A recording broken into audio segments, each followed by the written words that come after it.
அளவுக்கு அவங்களோட வயசுக்கு எதில் அட்ராக்ஷன் இருக்குதோ. கிரிக்கெட் மேட்ச் பார்க்குற பிள்ளைகள் தான் கிளாஸில் கூடயா?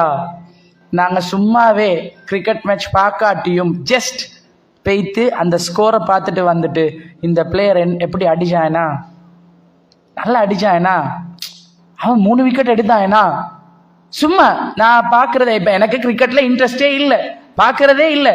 ஆனால் நான் செய்கிற ஒரு வகுப்பில் எனக்கு தெரியும், அங்கே ஃபுட்பாலில் அப்படி இன்ட்ரெஸ்டான பாய்ஸ். இன்டர்வல் கொடுத்தாலும் பேசுறது எந்த நேரமும் மெஸ்ஸியும் ரொனால்டோவும் பார்சிலோனாவும் என்னென்னமோ பேசிட்டு இருப்பாங்க, அந்த கிளப் அது இதெல்லாம். இப்போ எனக்கு தெரியும் இவங்களை நான் அட்ராக்ட் பண்ணுறதா இருந்தால் இவங்க எதில் ஓவரா இன்ட்ரெஸ்ட் ஆகிக்கிறாங்க அதில் தான் நானும் போகணும். இப்போ நான் கிளாஸை தொடங்கும் போத, ஸ்டூடெண்ட்ஸ் நீங்கள் எவ்வளோ பேசுகிறீங்களே, வேர்ல்டில் கூட தடவை ஃபிஃபா வேர்ல்ட் கப்பை வின் பண்ணிக்கிற எந்த டீம்னு தெரியுமா? இந்த கொஸ்டின் கேட்ட உடனே மொத்த பேட்ட கவனமும் இங்கே வந்துடும். என்னடா பாடத்தை படிச்சு தராம ஃபுட்பால்ல யாரு வேர்ல்ட் கப் வின்னர்னு கேட்கிறாரு. இப்போ பதில் சொல்லுவாங்க, யோசிப்பாங்க, கொஞ்சம் மூவ் ஆகுவாங்க கூடையா. ஸோ இந்த மாதிரி மேக்சிமம் பாடத்தையும் செய்யணும், அதுக்கு முன்னாடி அவங்கள கண்ட்ரோல் பண்ணணும். அடிக்கடி ஒரு 40 மினிட்ஸுக்கு ஒருக்கா பிரேக் கொண்டு கொடுக்குற ஒரு பாடம் மாறுற காரணம், கட்டாயமாக பிள்ளைகள் ஒரே இடத்துல உட்கார்ந்து அதே மாதிரி திரும்பவும் உட்கார்ந்துட்டே இருந்து பாடத்தை தொடங்கினாங்கன்னா படிக்க மாட்டாங்க. பிரெயின்ல கன்சென்ட்ரேஷன் இருக்காது.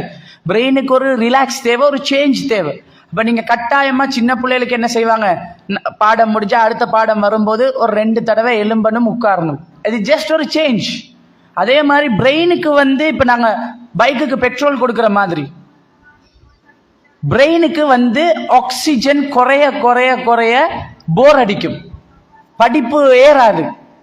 அப்போ ஆக்சிஜனை பிரெயினுக்கு அனுப்பணுமாக இருந்தால் அவங்களுக்கு கொஞ்சம் ஒரு எலும்பி ஒரு 1 மினிட்டுக்கு நல்லா பிரீத் பண்ண சொல்லணும், அமைதியாக மூச்செடுக்க சொல்லணும், ரிலாக்ஸாக மூச்சை விட சொல்லணும். இது ஒவ்வொரு தடவையும் நடக்கணும். 40 நிமிஷத்துக்கு ஒருக்கா உண்மையா செய்யணும். ஆனால் சாத்தியம் இல்லாட்டி குறைஞ்சது ஸ்கூல் டைம்ல ஒரு நாள் ஒரு 2-3 தடவையாவது பிள்ளைகளுக்கு இது நடக்கணும், மாறி மாறி பாடம் முடிய. அடிக்கடி once in 40 minutes பிள்ளைகளுக்கு தண்ணி குடிக்க சொல்லணும். பாடம் முடிஞ்சு அடுத்த பாடம் தொடங்கும் போது நீங்க எல்லாரும் தண்ணி குடிச்சுக்கோங்க சொல்லி வச்சிக்கணும்.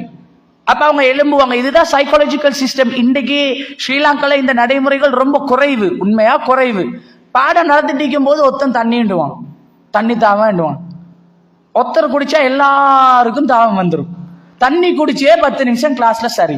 பிரைமரி டீச்சர்ஸுக்கு ரொம்ப தெரியுமா இருக்கும் இது.